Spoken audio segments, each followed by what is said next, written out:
आता मी आहे कोकणामध्ये महाडमध्ये मला एक अनबिलिव्हेबल जसं आपल्याला माहिती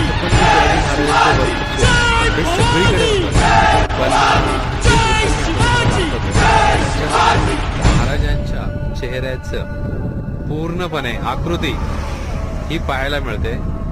जी समोर पर्वतरांग आहे तिकडे बघा महाराजांची जिरेटोप, त्याच्यानंतर डोळे, नाक, होठ आणि दाढी हे सगळं बघा किती हुबेहूब पाहायला मिळते.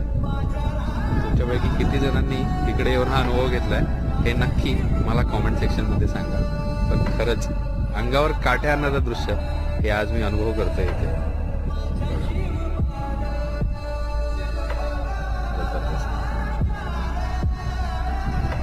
आहे की नाही? म्हणजे महाराजांचं वर्चस्व हे निसर्गामध्ये